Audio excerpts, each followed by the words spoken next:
हिंगोली लोकसभेचे खासदार नागेश पाटील आष्टीकर ठाकरे शिवसेनेची म्हणजेच उद्धव ठाकरे यांची साथ सोडून ते आता मशाल सोडून जे आहे ते धनुष्यबाण हाती घेणार असल्याची चर्चा आहे आणि तसं सगळं घडतंय ह्यावर बोलण्यासाठी हदगाव म्हणजे जेच की नागेश पाटील आष्टीकर यांचं होम पिच आहे त्याच होम पिचच्या हदगावमध्ये आहे मी। हदगावमधील हे सर्व शिंदे शिवसेनेचे शिवसैनिक एकत्र जमलेले आहेत, सर्व शिवसैनिक आहेत। आपण या काही शिवसैनिकांशी संवाद साधणार आहे।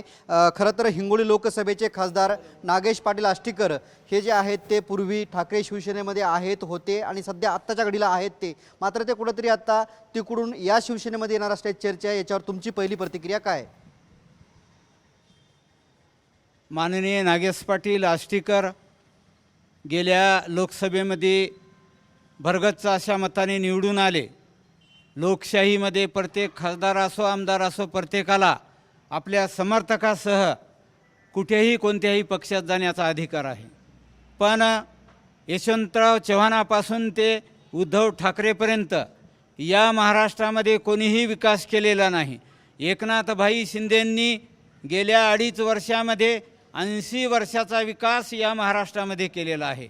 म्हणून आम्ही सर्व एकनाथभाईंचे कार्यकर्ते येणाऱ्या सर्व पक्षाच्या खासदारांच्या आमदारांचे आम्ही या ठिकाणी स्वागत करण्यासाठी तयार आहोत। त्यांनी या पक्षात येण्यासाठी फार उशीर केलेला आहे, लवकर निर्णय हा घ्यायला पाहिजे होता, उशिरा का होईना घेतला, त्यांचा आम्ही मनापासून या ठिकाणी स्वागत करतो। मात्र तुम्ही म्हणताय की निर्णय घ्यायला जे ते सक्षम आहे, कुठेतरी 2024च्या लोकसभेमध्ये तुमचे आताचे आमदार बाबुराव पाटील कवळीकर आणि नागेश पाटील आष्टीकर एकूण एकाचे विरोधक होते, त्यावेळी तुम्ही त्यांचे समर्थक होते, मात्र नागेश पाटील आष्टीकरांचे तुम्ही विरोधक होते। आता नागेश पाटील आष्टीकर तुमच्याकडे येत आहेत। नागेश पाटील आमच्याकडे येत आहेत, त्यावेळेस जरी ते विरोधक असले तरीही बाळासाहेबांच्या विचारावर या महाराष्ट्रामध्ये बाबुराव कदम कोळीकर यांनी जे विकास केलेला आहे ते विकास आज मूळ आहे आणि या मुळापाशी सगळ्या फांद्या झुकणारच आहेत आणि झुकणार आहेत याच्यानंतर सुद्धा। हे म्हणतात की कोळीकर यांनी विकास केला, मग खासदार असताना 2-2.5 वर्षामध्ये नागेश पाटील आष्टीकरांनी विकास केला नाही काही? नाही, चालू आहे, त्यांचाही सुद्धा विकास चालू आहे, पण शक्यतोवर सत्तेमध्ये नसल्यामुळं त्यांना हवा तेवढा निधी मिळत नाही। आणि पक्षप्रमुख आमचे जे सर्वांचे आदर्श आहेत एकनाथजी शिंदे साहेब, त्यांचा जो स्वप्न आहे की हा महाराष्ट्र एक 50 वर्षाच्या अगोदर ज्यांनी 50 वर्षे सत्ता भोगली त्यांना काही करता आलं नाही, पण त्यांनी ज्या 2.5 वर्षामध्ये लाडक्या बहिणीची योजना असेल, एक अपंगाची असेल, एक कलावंताची अशाला दिन दुबळ्या दलिताला सुद्धा एकनाथभाई शिंदे एक सोबत भाऊ म्हणून घेऊन चालत आहेत। त्यांच्या कार्याची पावती म्हणून हे बाहेर जे राहिलेले जे लोकप्रतिनिधी आहेत त्यांना हवा तसा निधी मिळत नाही किंवा त्यांना हवा तसा जनतेचा प्रतिसाद नाही, पण हा सत्तेमध्ये असलेले जे आमचे एकनाथभाई शिंदे आहेत त्यांच्यासोबतची त्यांची टीम आहे, यांचं कार्य पाहून हे बाकीच्यांना आम्ही सुद्धा जनतेच्या सेवेसाठी आम्हालाही सुद्धा साहेबांनी जवळ घ्यावं म्हणून एकनाथ शिंदेवर विश्वास ठेवून ते या पक्षामध्ये येण्यासाठी उत्सुक आहेत।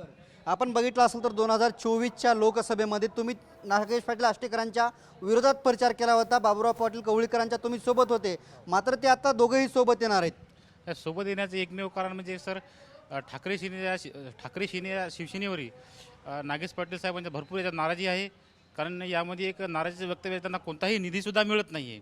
भरपूर काम करण्यासाठी पक्षाने संधी दिली, पण संधी देऊन जनतेचं सोनं करण्यासाठी त्याच्यात काहीही त्यांचं हे उरलेलं नाही आहे। हां, काही जसं की हे म्हणतात की नाराजी आहे उद्धव ठाकरेवरती नागेश पाटील आष्टीकरांची, नेमकी काय काय नाराजी असू शकते, कुठली नाराजी? नाराजी म्हणता येणार नाही, परंतु लोकप्रतिनिधी म्हणून ज्या अर्थी लोकांनी ज्यांना निवडून दिलं तरी लोकांची जनतेची अपेक्षा असते की त्या ठिकाणचा त्या मतदारसंघाचा विकास व्हायला पाहिजे। जर कदाचित त्या मतदारसंघाचा जर प्रतिनिधी म्हणून विकास जर होत नसेल तर त्या ठिकाणी राहण्यास म्हणजे काही हे नाही। तुम्ही म्हणता की विकास व्हायला पाहिजेत, खासदारांना विकास करायला पाहिजेत, मग या ठिकाणचे आमदार आहेत बाबुराव कवळीकर हे विकास करत नाहीत का? यांनी तर भरपूर विकास केलेला आहे। एकनाथभाई शिंदे साहेबांच्या नेतृत्वामध्ये बाबुरावजी कदम साहेब ज्यावेळेस आमदार नव्हते त्यावेळी त्या नेतृत्वामध्ये काम करत असताना जेवढा सत्तेमध्ये असणाऱ्या आमदारांना जेवढं करता आलं नाही त्याने आमदार नसतानाही केलं। आता तर बाबुरावजी कदम साहेब आमदार आहेत, त्याहीपेक्षा झपाटीनं आणि वेगानं प्रगतीपथावर या ठिकाणी। तुम्ही काय सांगाल, कशा प्रकारे स्वागत करणार आहेत तुमच्या शिवसेनेमध्ये नागेश पाटील आष्टीकरांचं? जय महाराष्ट्र। आमच्या पक्षामध्ये आले त्यांच्याबद्दल आम्ही फटाके फोडून किंवा बॅनर लावून नागेश पाटील माननीय नागेश पाटील आष्टीकर यांचं स्वागत करू. काय तुमची प्रतिक्रिया असणार आहे नागेश पाटील आष्टीकर यांच्यावर? त्यानं आम्ही कट्टर शिवसैनिक आहोत. आमच्या पक्षात आले त्याचं भरपूर स्वागत करतो. फटाके लावून बॅनरबाजी करून आम्ही कोणत्या शिवसेनेचे कट्टर शिंदे गटाचे. आता तुम्ही ज्यावेळेस 2024ची लोकसभा झाली त्यावेळेस विरोधात होते, दोघंही आमने सामने होते लोकसभेमध्ये, आता एकत्र येत आहेत. चांगली गोष्ट आहे एकत्र आलेले.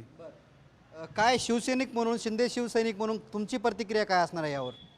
साहेब माझे शिवसैनिक म्हणून माझी प्रतिक्रिया काही नाही. कोणी बी जे आलं त्याचं स्वागत करणार आम्ही आणि ज्याचे आदेश आले त्याचं आम्ही काम करणार. आम्ही कार्यकर्ते आहे. काय सांगाल? शिंदे साहेबाच्या आदेशानुसार उद्धव ठाकरेचे नागेश पाटील आज पक्षात आलेले आहेत. आलेत.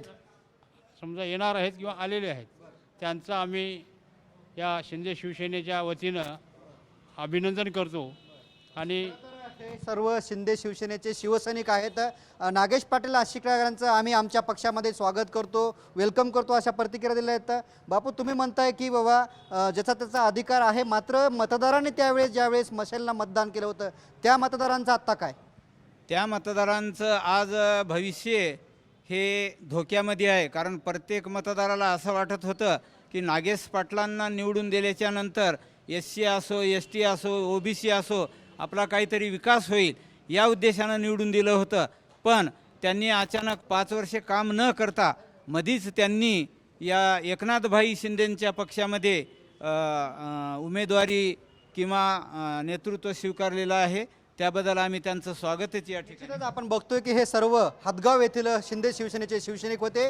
कुणी म्हणते की आम्ही नागेश पाटील आष्टीकरांचं पक्षात स्वागत करतो, मात्र अशीही प्रतिक्रिया या ठिकाणी आलेली आहे की ज्या मतदारांनी 2024च्या लोकसभेमध्ये नागेश पाटील आष्टीकर यांना मतदान केलं होतं ते मतदारही धोक्यात आल्याची प्रतिक्रिया याच शिंदे शिवसैनिकीच्या काही कार्यकर्त्यांनी दिल्याचं आपल्याला पाहायला मिळत आहे.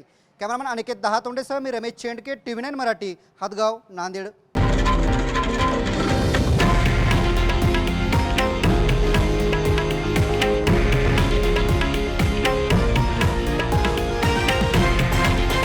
हे आहे देशातील नंबर 1 न्यूज नेटवर्क आणि आपण पाहत आहात TV9 मराठी, एकमेव.